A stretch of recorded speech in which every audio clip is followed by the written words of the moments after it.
لیکن اس کے بعد ہم نے دیکھا کہ جو ہی وہ اس دنیا سے رخصت ہوئے اس کے بعد ہر ایک سیاسی جماعت نے، ہر ایک سیاسی لیڈر نے اس نوجوانوں سے خطرہ تو محسوس کیا ہے، لیکن ان کو ایک فورس کے طور پر استعمال کرنے کا کبھی تصور بھی نہیں کیا، کیونکہ ان میں ایک خرابی ہے، وہ یہ ہے کہ یہ مصلحت کا شکار نہیں ہوتے، جو ان کے دل میں آتا ہے کٹاک سے کہہ دیتے ہیں، and that is what is required۔ ایک بات تو یہ ہے، اس کا ذکر میں تفصیل سے اور بھی کروں گا۔ دوسری اہم بات انہوں نے یہ کی کہ 80 سال سے ان پرٹیکولر 70 سال سے، یعنی عموماً جمہوریت کا نام لے لے کے اس ملک کی عوام کو بے وقوف بنایا جاتا رہا ہے، اور ان کے جذبات سے بھی اور ان کی زندگیوں سے بھی کھیلا جاتا رہا ہے۔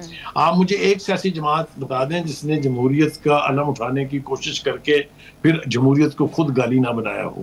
میں نام لوں گا تو بات کہیں اور بہت دور تک چلی جائے گی، لیکن ہر سیاسی جماعت نے سیاست سے کھلواڑ کیا ہے، اس لیے جمہوریت سے کھلواڑ کیا ہے، اس لیے کہ جمہوریت میں تو یہ ہوتا ہے کہ آپ جس بات سے اختلاف رکھتے ہیں اس کا اظہار کریں، اور حکمران جو ہے اس آپ کے اظہار کی قدر کریں، اس کو ویلیو کریں۔ لیکن ہمارے ہاں سیاسی جماعتیں فور لانگ ٹائم، جتنے عرصے کی وہ بات کر رہے ہیں، وہ پرسنالٹی کلٹ کا شکار رہی ہیں۔ وہاں جو بھی پارٹی کا سربراہ ہے اس کے سامنے اف کرنے کی یا اس کی کسی بات کو کاٹ کے صحیح بات کہنے کی تو نہ جسارت ہوئی نہ کسی نے کرنے دی ہے۔ اگر کسی نے کی ہے تو ان کے سر قلم ہوئے ہیں یا انہوں نے جیلوں کی ہوا کھائی ہے۔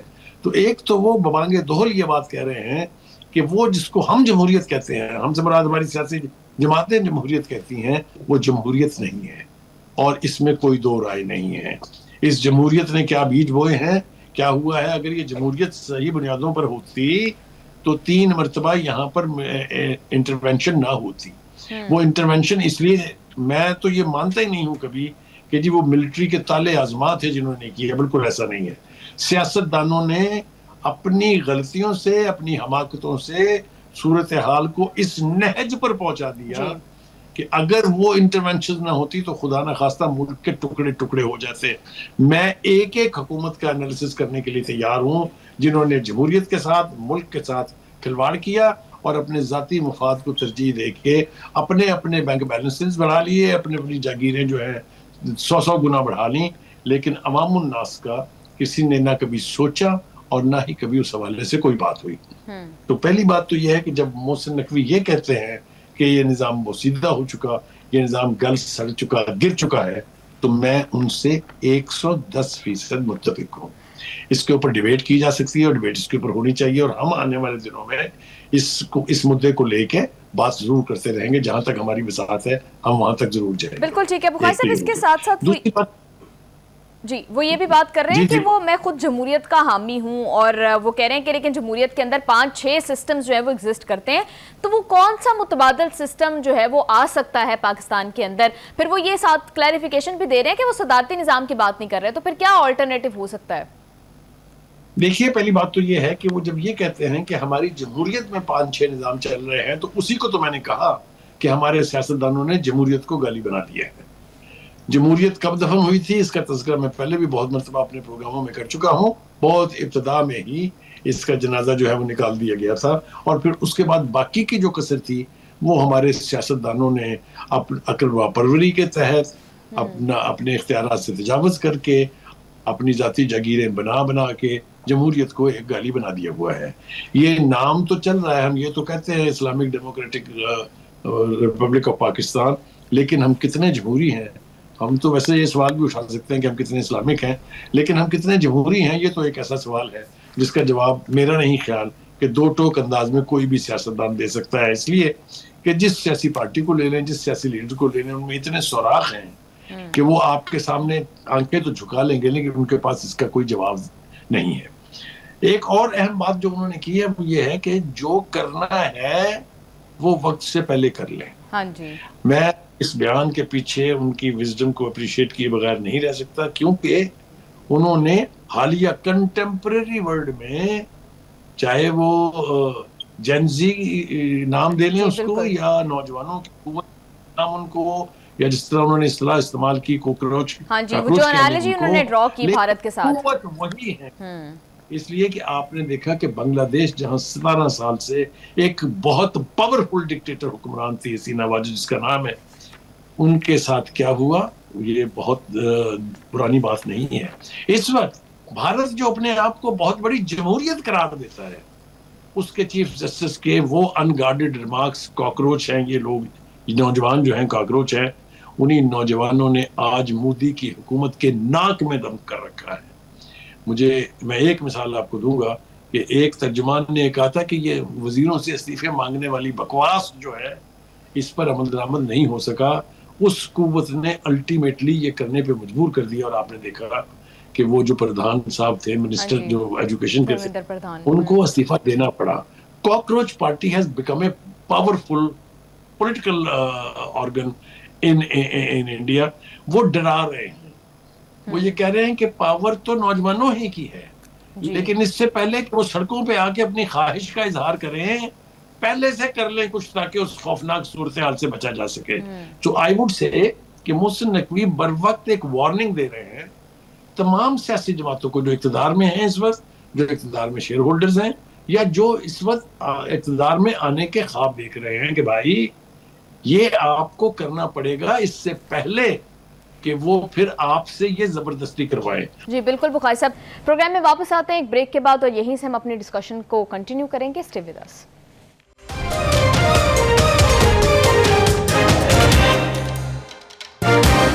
Welcome back to the show. Bukhari صاحب، یوتھ کا ایک اور بہت بڑا مسئلہ میں سمجھتی ہوں کہ کور ایشو جو ہے اس کو بھی محسن نقوی صاحب نے ایڈریس کیا. انہوں نے یہ بات کی کہ آپ کی یوتھ آپ سے لیپ ٹاپس یا ٹیبس یا چند ہزار کا جو ہے وہ معاوضہ نہیں مانگتی، بلکہ وہ میرٹ کے اوپر نوکریاں چاہتے ہیں. تو بخاری صاحب، یہ میرٹوکریسی کی اکثر ہم بات کرتے ہیں کہ کتنا فقدان ہے، تو یہ کیسے پاسبل ہو سکتا ہے؟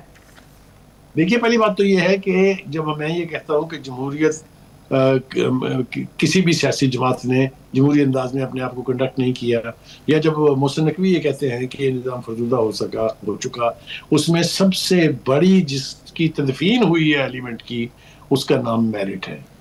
نعرہ سبھی مارتے ہیں لیکن کسی نے آج تک اس کے اوپر عمل درآمد نہیں کیا ہے. میں آپ کو ایک مثال دوں گا، نام نہیں لوں گا.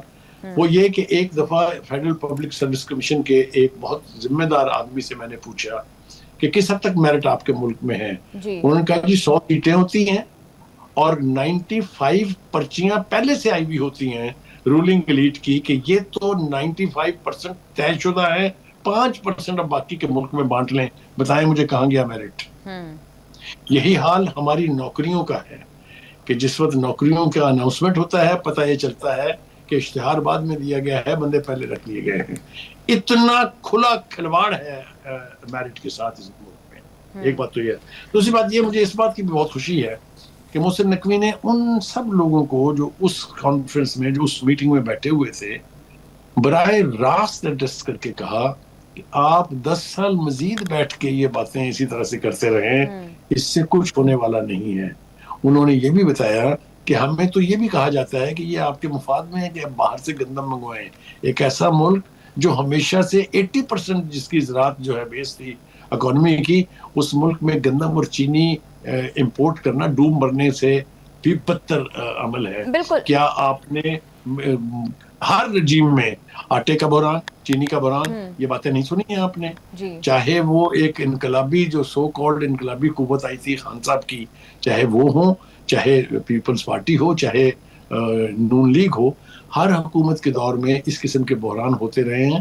کیسے ہوتے ہیں یہ؟ کون کہتا ہے کہ آپ چینی پہلے ایکسپورٹ کریں سستے پیسوں سے اور پھر اسی چینی کو امپورٹ کریں مہنگے پیسوں سے؟ یہ ہے حال ہمارے ہاں میرٹ کا اور آنیسٹی کا اور جمہوریت کا. تو میں سمجھتا ہوں جی ایک اور میٹر جس کی طرف انہوں نے اشارہ کیا جو کہ بہت اہم ہے، وہ انہوں نے بات کی ہے نئے ایڈمنسٹریٹو یونٹس بنانے کی، نئے صوبے بنانے کی. بخاری صاحب، یہ بات ہم بہت دفعہ اپنے پروگرام میں بھی کر چکے ہیں، لیکن ہمیں اس بات کا ادراک بھی موجود ہے کہ کس حد تک جو ہماری پولیٹیکل لیڈرشپ ہے، جو ہماری پولیٹیکل پارٹیز ہیں، خواہ وہ پاکستان مسلم لیگ نون ہو، وہ پاکستان پیپلز پارٹی ہو، وہ کس حد تک ریزسٹیو ہیں towards making an other province. تو بخاری صاحب، کیا لگتا ہے کہ کا حصہ ہے محسن نقوی صاحب، تو انہوں نے آن بورڈ لیا ہوگا؟ دیکھیے، پہلی بات تو یہ ہے کہ محسن نقوی نے جو پیپ ٹاک، میں کہوں گا اس کو، جو جس کو کہتے ہیں کہ کھلی ڈلی گفتگو جو کی ہے، وہ نہ تو کسی پارٹی کے اسپوکس پرسن تھے اس وقت، نہ ہی وہ کسی خاص گروپ یا کسی خاص یعنی عناصر جو ہیں ان کی نمائندگی کر رہے تھے. I think it was a Pakistani speaking and speaking from the core of the heart. اب آ جائیں صوبوں کی بات، بالکل آپ نے ٹھیک کہی ہے. نئے ایڈمنسٹریٹو یونٹ بنانا نہ گناہ ہے نہ ایسا عمل ہے جس سے ملک کی سالمیت کو کوئی نقصان پہنچے. اس کے حوالے سے بھی ہماری تاریخ جو ہے وہ اتنی سیاہ ہے. میں آپ کو چند بس اشارے کر کے بات کو آگے لے کے بڑھوں گا. پہلی بات تو یہ کہ کیا ہم نے نہیں سنا کہ اس ملک میں سرائیکی صوبہ ہونا چاہیے؟ کیا ہم نے نہیں سنا کہ یہاں ایک جنوبی پنجاب کا صوبہ ہونا چاہیے؟ کیا ہم نے ہزارہ صوبے کی باز گشت نہیں سنی ہے؟ لیکن ہر ایک صوبہ بنانے کی خواہش کے پیچھے سیاسی مقاصد تھے، پاکستان کی بہتری یا عوام کی بہتری نہیں تھا. اصل بات یہ ہے کہ جب آپ کے صوبے اتنے بڑے ہوں کہ کسی طریقے سے ایڈمنسٹریشن کے اعتبار سے آپ صوبے کے تمام لوگوں کو سہولت فراہم نہ کر سکتے ہوں، تو اس کو چھوٹی چھوٹی اکائیوں میں تقسیم کر لینے میں کوئی خرابی نہیں ہے. پوری دنیا میں ہوا ہے، پوری ویسٹرن ورلڈ میں ہوا ہے، پورے امریکن ورلڈ میں ہوا ہے. حتیٰ کہ ہمارا پڑوسی ملک جو ہے ہندوستان، اس کے بھی اب 29 صوبے ہوئے ہیں. تو آپ یہ دیکھیے، آپ تصور کیجئے کہ رحیم یار خان کے آدمی کو اگر کسی ایک سرٹیفکیٹ کی کاپی لینی ہے تو اس کو وہاں سے لاہور آنا پڑے گا. ذرا تصور کیجئے کہ اس ایک کاپی کو لینے کے لیے کتنی محنت، کتنا وقت اور کتنی قیمت چکانی پڑتی ہے. اس کو اگر یہ اپنے ڈسٹرکٹ میں مل جائے تو اس میں کیا خرابی ہے؟ تو کہنے کا مطلب یہ ہے کہ آئیڈیا از ناٹ بیڈ. وہ یہ کہتے ہیں، محسن بھی یہ کہہ رہے ہیں کہ اگر اس کے اوپر کنسنسس ہے، نہیں ہے تو کریں کنسنسس، کہ اگر چھوٹے صوبے بنا کے ان میں بہترین سہولت فراہم کی جا سکتی ہے عوام الناس کے لیے. وہ یہ صوبے اپنے لیے تھوڑی بنا رہے ہیں، انہوں نے سارے صوبوں کا وزیر اعلیٰ تھوڑی بننا ہے. یہ کانسیپٹ کی بات ہے. کانسیپٹ یہ ہے کہ ایڈمنسٹریٹو یونٹس بنے تاکہ وہاں کے عوام کو جو مشکلات ہوتی ہیں اپنے مسائل حل کرنے کے لیے اس میں آسانی پیدا ہو. کیونکہ ہر چھوٹے علاقے کی ایڈمنسٹریشن اپنے علاقے کی بہتری کے لیے، خوشحالی کے لیے اور وہاں کے عوام کو فائدہ پہنچانے کے لیے بہتر انداز میں کام کر سکتی ہے. مثال کے طور پر کچھ ایسے ڈسٹرکٹس ہیں جو فار فلنگ ہیں، جہاں یونیورسٹیز نہیں ہیں، جہاں کالجز نہیں ہیں، جہاں اچھے میڈیکل ہاسپٹل نہیں ہیں. تو جب وہاں کے مقامی لوگ وہاں کے مقامی افراد کی نمائندگی کرتے ہوئے ان کی بہتری کا سوچیں گے تو یہ ساری بنیادی سہولتیں ان کو فراہم ہو جائیں گی. جی بخاری صاحب، محسن نقوی صاحب اس بات کی طرف اشارہ تو کر رہے ہیں کہ اگر آپ کا کنسنسس نہیں ہے تو کنسنسس ڈیولپ کریں، لیکن آپ کو کیا لگتا ہے کہ جس طرح سے پاکستان مسلم لیگ نون کا ہولڈ ہے پنجاب کے اوپر اور پاکستان پیپلز پارٹی کا ہولڈ ہے سندھ کے اوپر، آپ کو لگ رہا ہے کہ پاور ڈیوائیڈ کرنے کے لیے تیار ہیں یہ دونوں پارٹیز؟ پہلی بات تو یہ ہے کہ اگر ہم نے کوئی بھی فیصلہ جو ملکی مفاد میں ہو، جو نیشنل انٹرسٹ میں ہو، جو عوام کے انٹرسٹ میں ہو، اس کے بارے میں یہ سوچنا ہے کہ فلاں پارٹی کا مفاد کس میں ہے، تو نہ یہ کام آج تک ہوا ہے اور نہ ہی یہ کام ہونے جا رہا ہے. ٹھیک ہی تو وہ کہہ رہے ہیں کہ آپ یہاں بیٹھ کے 1 مہینہ 2 مہینے 2 سال جتنے سال مرضی بیٹھ کے 10 سال بیٹھ کے تقریریں کرتے رہیں، ان سے کچھ نہیں ہونا ہے. You have to act and you have to do. یہ وہ اسپرٹ ہے یا یہ وہ ایلیمنٹس ہیں جن سے ان صوبوں کا قیام بھی ممکن ہے اور ان کا فعال ہونا اور فائدہ مند ہونا بھی بہت حد تک ممکن ہے. لیکن ان تمام باتوں کے اوپر بہت ریزسٹنس آئے گی، پولیٹیکل پارٹیز کی طرف سے آئے گی، وہ جو اقتدار میں ہیں، اور ان پولیٹیکل پارٹیز کی طرف سے بھی آئے گی جن کا خیال یہ ہے کہ ایسا کرنے سے ان کی اسٹرینتھ کم ہوگی. یہ ایک پاگل پن کا تصور ہے کہ ایڈمنسٹریٹو یونٹس زیادہ ہوں گے تو سیاسی جماعت ڈیوائیڈ ہو جائے گی. سیاسی جماعت اپنی نمائندگی اگر ہر علاقے میں رکھتی ہے تو وہاں بھی انہی کے الیکٹڈ نمائندے آئیں گے. تو یہ اپروچ غلط ہے کہ یہ چھوٹے ایڈمنسٹریٹو یونٹ بنانے کا مقصد جو ہے وہ کسی خاص پارٹی کا اقتدار جو یعنی کسی خاص پارٹی کی جو قوت ہے پولیٹیکل اس کو کم کرنے کی سازش ہے. جب تک ہم اس شارٹ سائٹڈنس سے اپنے بہیو کرتے رہیں گے ہمارا کوئی مسئلہ حل ہونے نہیں جا رہا ہے. میں یہ سمجھتا ہوں لیٹس بی ویری پریکٹیکل. ہم دیکھتے ہیں کہ یہ ڈیمانڈ، یہ ڈیبیٹ بہت ٹائم سے ایگزسٹ کر رہی ہے بخاری صاحب نئے صوبے بنانے کی، لیکن جیسا آپ نے بالکل درست فرمایا کہ بہت زیادہ ریزسٹنس آئی ہے اور اب کی بار اور زیادہ آئے گی. تو بخاری صاحب کیا ساری پولیٹیکل پارٹیز کو آن بورڈ لیے بغیر، ان کے ول کے بغیر یہ ہو بھی پائے گا؟ میرا خیال یہ ہے کہ اگر پولیٹیکل پارٹیز نے خود آپس میں مل بیٹھ کے، جیسا کہ محسن نقوی نے مشورہ بھی دیا ہے کہ سارے ایک پیج پر آئیں، ایک جگہ بیٹھے، 1 مہینہ لگے، 1 سال لگے، بیٹھ کے بنیادی نوعیت کے جو فیصلے ہیں اس کے اوپر کنسنسس کریں. وہ ہے نا کہ وہ قدرت جو اوپر بیٹھی ہوئی ہے وہ یہ ہے کہ اگر یہ نہیں کریں گے تو کوئی تو کرے گا. Somebody will come from where that somebody will come. I don't want to point out anywhere. All I am saying, just جب جو محسن نقوی نے کہا ہے، میں اسی میسج کو اپنے اس پلیٹ فارم سے پولیٹیکل پارٹی سے ایڈریس کرتے ہوئے کہنا چاہتا ہوں کہ وہ چیزیں جو آپ سے پھر زبردستی کرائی جائیں گی، کیا یہ بہتر نہیں ہے کہ اگر وہ ملکی مفاد میں ہے تو آپ اس کو خود کر لیں، کیونکہ بعد میں تو صرف آپ نے پچھتانا ہے اور پچھتانے کا کوئی فائدہ نہیں ہے. If you cannot do it today, somebody will certainly do it, if not tomorrow, but most certainly day after tomorrow. جی بالکل ٹھیک ہے. لیکن بخاری صاحب، یہ نئے صوبے بننے سے ایک بیڈ گورننس کا ایشو جو کہ رہا ہے، کانسٹنٹلی رہا ہے، آپ کو لگتا ہے کہ یہ حل ہو سکتا ہے؟ بالکل ہو سکتا ہے. جیسا میں نے کہا کہ جب لوکل نمائندے اپنے اپنے علاقے کے مفاد کی خاطر محنت کریں گے، کام کریں گے، لوگوں کے مسئلے حل ہوں گے، تو ایک گڈ ول جنریٹ ہوگی وچ از ریکوائرڈ.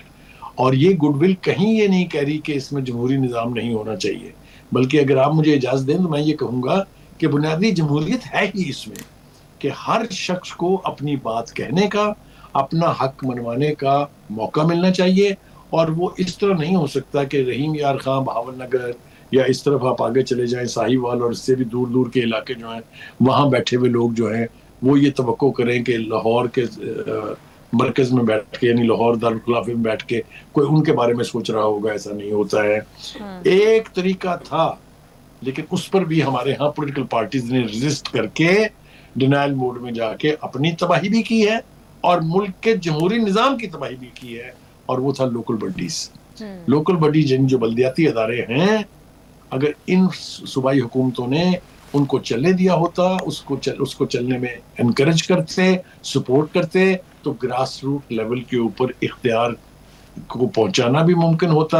اور ایک عام آدمی بخاری صاحب، سوری ٹو انٹرپٹ یو، ایک اور بہت امپورٹنٹ بات جو انہوں نے کی ہے، انہوں نے بات کی ہے کہ سارے صوبے اپنی پاپولیشن بڑھاتے ہیں تاکہ این ایف سی میں زیادہ شیئر جو ہے وہ لیا جا سکے.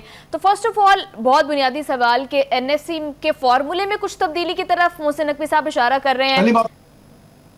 جی پہلی بات تو یہ ہے کہ یہ جو آبادی بڑھا کے پیسے اور اپنا حصہ بڑھوانے کی کوشش ہوتی ہے، یہ میں آپ کو وثوق سے کہہ رہا ہوں، یہ عوام کے مسائل حل کرنے کے لیے نہیں ہوتی، بلکہ اپنی ذاتی کٹی جو ہے اس کا سائز کرنے کے لیے ہوتی ہے. اگر یہ این ایف سی ایوارڈ کے تحت پیسے جو ہیں یہ عوام الناس پر خرچ کیے جاتے، عوام الناس کے مفاد کے پروجیکٹ پر خرچ کیے جاتے، تو سرفراز بھگٹی جیسا وزیر بیٹھ کے یہ ماتم نہ کر رہا ہوتا کہ یہ محرومی کا تاثر بالکل غلط ہے. بلوچستان کو تمام صوبوں سے زیادہ پیسے ملتے رہے ہیں، لیکن ہمارے جو حکمران رہے ہیں ماضی کے، انہوں نے ان فنڈز کو گراس روٹ لیول تک جانے نہیں دیا ہے اور اپنی جیبیں بھری ہیں. میں کہتا ہوں کہ ان کا یہ کوٹ جو ہے یہ تمام صوبوں کے اوپر اور تمام پولیٹیکل پارٹیز کے اوپر لاگو ہے. جی بالکل بخاری صاحب، تھیوریٹیکلی اسپیکنگ محسن نقوی صاحب بہت اہم ریفارمز کی طرف بات کر رہے ہیں، لیکن دیکھنا یہ ہے کہ کیا آنے والے ٹائم کے اندر وہ جس کنسنسس کی بات کر رہے ہیں پولیٹیکل پارٹیز کے درمیان، کیا وہ کنسنسس ان درمیان ڈیولپ ہو پائے گا اور کتنا سیریس جو ہے رولنگ ایلیٹ ان سارے پروپوزلز کو لے گی، اس پر وقت آنے پر دیکھیں گے. اور ابھی پروگرام ایک بریک شامل کر لیتے ہیں، واپس آ کر مڈل ایسٹ کی سچویشن پر بات کریں گے. ساتھ رہیے گا.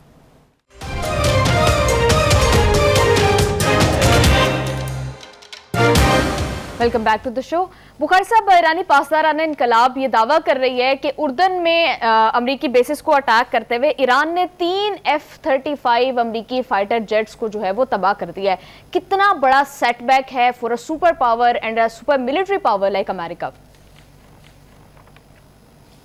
دیکھیے، جس طرح کا ریئیکشن ٹرمپ کی طرف سے دیا گیا ہے یا سینٹی کام کی طرف سے دیا گیا ہے، اس سے پتہ چلتا ہے کہ واقعی یہ حملہ جو ہے پاسداران کا بہت افیکٹو اور بہت تباہ کن رہا ہے. مجھے تو اس کے اوپر پہلے بھی کوئی اعتراض نہیں ہوتا تھا. جب بھی ایران کی طرف سے کوئی دعویٰ کیا جاتا ہے تو اس کے اندر کوئی نہ کوئی حقیقت ضرور ہوتی ہے. ٹرمپ یا مارکو روبیو اور پیٹ ہیگزٹ کی طرح نہیں ہے کہ آنکھیں بند کر کے نعرے مار دیتے ہیں, نہ اس کی کوئی جسٹیفیکیشن ہوتی ہے, نہ گراؤنڈ ریئلٹیز اس کا ساتھ دیتی ہیں. جس طریقے سے میں تڑپتا دیکھ رہا ہوں امریکن کو, پریزیڈنٹ ٹرمپ کو اور اس کی جنگی کیبنٹ کو, تو لگتا یہ ہے کہ کافی تکلیف پہنچی ہے جارڈن میں پاسداران کے حملے سے. جی بخاری صاحب, اس کے ساتھ ساتھ ایک طرف تو ڈونلڈ ٹرمپ ان حملوں کے بعد سخت جوابی رد عمل کی دھمکی دے رہے ہیں, ساتھ ہی ساتھ ایران کے سپورٹڈ جو پراکسی گروپس ہیں ان کو اب کی بار نشانہ بنانے کی دھمکی بھی دے رہے ہیں. دوسری طرف ہم دیکھ رہے ہیں کہ ایجپٹ کی بندرگاہوں پر اٹیکس ہونے کی اطلاعات جو ہے وہ موصول ہو رہی ہیں. تو بخاری صاحب, کتنا زیادہ ایسکیلیٹ کرتا جا رہا ہے یہ معاملہ, کتنے مزید ممالک اور کتنے مزید گروپس جو ہیں وہ اس کی زد میں آئیں گے؟ پہلی بات تو یہ کہ میں یاد دلاؤں گا آپ کو کہ اسی پلیٹ فارم سے ہم نے کئی مرتبہ ایران کا یہ موقف دہرایا ہے کہ اگر اس جنگ کو ختم نہ کیا گیا امریکہ کی طرف سے تو پھر اس پورے خطے کو اپنی لپیٹ میں لینے کے امکانات جو ہیں وہ بہت واضح ہیں. پہلی بات تو یہ ہے. دوسری بات یہ ہے کہ ایجپٹ کی بندرگاہ کے اوپر جو اٹیک ہوا ہے وہاں پر بھی شکار جو ہے وہ امریکہ کا ایک آئل ٹینکر اور ایک دوسرا نوعیت کا جہاز جو کھڑے تھے ان کے اوپر ہوا ہے. آپ مجھے یہ بتائیے کہ جو پراکسی کا نام لے کے جنگ کو خود سے پھیلانے کی ذمہ داری جو ہے وہ ٹرمپ پر عائد ہوتی ہے. کبھی وہ کہہ رہے ہیں کہ یہ جو پراکسیز ہیں یہ تو وہ پراکسیز کہتے ہیں ان کو, ورنہ تو ان کو تو یہ تو ریزسٹنس موومنٹس ہیں. اگر وہ ان کو کہتے ہیں کینسر, تو مجھے بتائیے اسرائیل کیا ہے؟ کیا اسرائیل پورے اس خطے کے لیے کینسر سے بدتر بیماری نہیں ہے؟ ان کے بارے میں تو کبھی ان کی آنکھیں نہیں کھلی ہیں. وہ جو مرضی کرے, جو کچھ ویسٹ بینک میں اس وقت ہو رہا ہے, جو کچھ غزہ میں اس وقت ہو رہا ہے, جو کچھ لبنان میں اس وقت ہو رہا ہے, جو کچھ نیتنیاہو نے اب شام میں کیا ہے, وہ کوئی بولتا ہے اس کے اوپر؟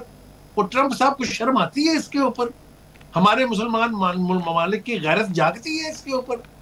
تو کہنے کا مطلب یہ ہے کہ جب یہ اس قسم کی بے حسی ہوگی تو پھر یہ جنگ پھیلے گی, اور یہ جنگ پھیل رہی ہے. میں آپ کو بتا رہا ہوں جی, حزب اللہ اور مجھے یہ لگ رہا ہے کہ وہ چاہے ٹارگٹ کرے حزب اللہ کو, حماس کو ٹارگٹ کر کے انہوں نے دیکھ لیا کیا نکلا, چاہے اب وہ کرے حوثیز کو, لیکن کوئی اس جواز کو دیکھنے کے لیے تیار نہیں ہے کہ حزب اللہ کیوں ایکٹیو ہے. کیونکہ اسرائیل لبنان کے اوپر مسلسل حملے کر رہا ہے, جنگ بندی کے معاہدے کے باوجود لبنان کی تباہی جو ہے وہ جاری و ساری ہے.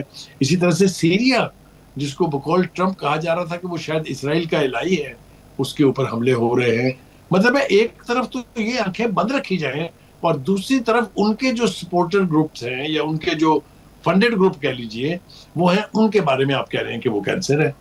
تو یہ جو یک طرفہ اپروچ ہے اس سے کبھی بھی امن قائم ہونے نہیں جا رہا ہے, حالات بد سے بدتر ہوتے چلے جائیں گے. میں آپ کو کہہ رہا ہوں کہ امریکہ کے یہ دعوے کہ ابنائے حرمت سوجی سب کے لیے کھلی ہے, لیکن دوسری ہی سانس میں وہی میڈیا ہمیں بتا رہا ہوتا ہے کہ کیا بینڈ بجی ہے وہاں پر ان جہازوں کی جو ایران کی مرضی کے خلاف وہاں سے گزرنا چاہ رہے تھے. ایک اور امریکی سازش کہ عمان کو کسی طریقے سے اسرائیل سے اپنے ایران سے الگ کیا جائے, وہ مجھے ناکام ہوتی دکھائی دے رہی ہے, اس لیے کہ اس وقت بھی عمان اور ایران کے بیچ مذاکرات چل رہے ہیں. یہ علاقہ ان دو ممالک سے تعلق رکھتا ہے, بڑا علاقہ جو ہے وہ ایران کا ہے. ایران کی خواہش ہمیشہ سے رہی ہے, اور مذاکرات بھی اس کے اوپر بے شمار دفعہ ہو چکے ہیں کہ ہم دونوں مل کے یہاں ایک ایسا نظام لائیں گے جو سب کے لیے قابل قبول ہو. ایک حد تک یہ بات جو ہے یہ مؤثر ہوتی جا رہی تھی, اور خلیجی ممالک کے کچھ ممالک سے ہم نے یہ سنا بھی کہ شاید ایک کلیکٹیو سسٹم جو ہے وہ ایجاد کیا جا سکتا ہے. لیکن یہ بات نہ نیتنیاہو کو منظور تھی اور نہ ہی ٹرمپ کو منظور تھی, اس لیے اس کو سبوٹیج کرنے کے لیے عمان کے ساتھ مل کے ایک نئی سازش کی جو کامیاب نہیں ہوئی ہے.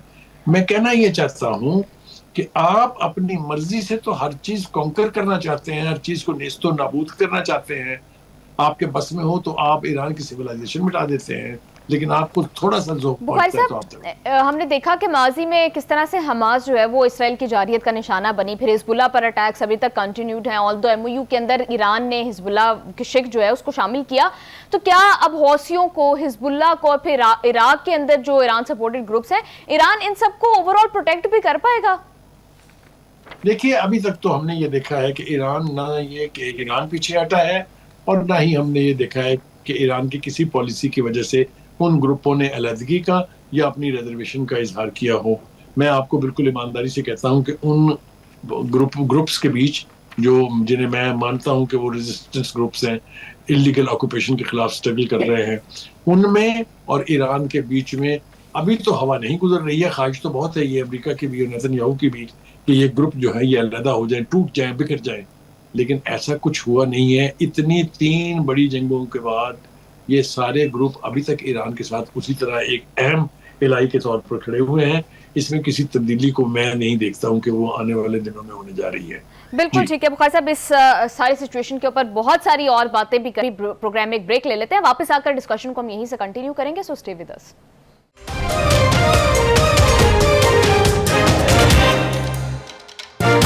Welcome back to the show. Bukhari صاحب, ایرانی رائٹ ونگ پارٹی کی جانب سے یہ بات سامنے آ رہی ہے کہ وہ الزام لگا رہے ہیں کہ صدر مسعود پزشکیان اور عباس اراغچی صاحب اور باقر کالیباف صاحب سپریم لیڈر مجتبیٰ خامنہئی صاحب کی ایبسنس کے اندر ایک میوٹنی کرنے کی, بغاوت کرنے کی کوشش کر رہے ہیں. کس طرح سے دیکھتے ہیں آپ اس کو؟ پہلی بات تو یہ ہے کہ یہ غیر موجودگی یا ایبسنس میں اس لیے نہیں مانتا ہوں کہ بہت سے حال ہی میں ہم نے پیغامات بھی دیکھے ہیں, ان کے ڈائریکشنز بھی دیکھی ہیں جو مجتبیٰ خامنہئی کی طرف سے جاری کی گئے ہیں. جو مذاکرات ہو رہے تھے اس کے اوپر بھی ان کا رد عمل بھی تھا اور اس کے اوپر ان کی ہدایات بھی موجود تھی. تو ایک تو اس طرح سے ایبسنس میں نہیں مانتا ہوں, اور دوسری بات یہ کہ یہ پروپیگنڈا تو پہلے بھی کیا گیا تھا. اگر آپ کو یاد ہو, ہم نے کئی مہینے پہلے اپنے پروگرام میں اس پر بحث بھی کی تھی کہ ویسٹرن میڈیا یہ کہہ رہا تھا کہ جو مسعود پزشکیان ہیں صدر جو ہیں انہوں نے اپنا استعفیٰ دے دیا ہے اور ان کے بڑے شدید اختلافات جو ہیں وہ قیادت کے ساتھ ہو گئے ہیں. میں نے اس وقت بھی کہا تھا, میں آج پھر کہہ رہا ہوں کہ جو رہبر انقلاب ہوتا ہے یا جو سپریم لیڈر ہوتا ہے اس کے خلاف, اس کی مرضی کے خلاف جانے کا, اس کے فیصلوں سے اختلاف کرنے کا اختیار ایران کی پولیٹکس میں نہیں ہے. جی, یہ آپ کو ماننا پڑے گا کہ جو ان کی طرف سے فتویٰ آ جائے یا ہدایت آ جائے, اٹ از بائنڈنگ, اس میں چوائس نہیں ہے.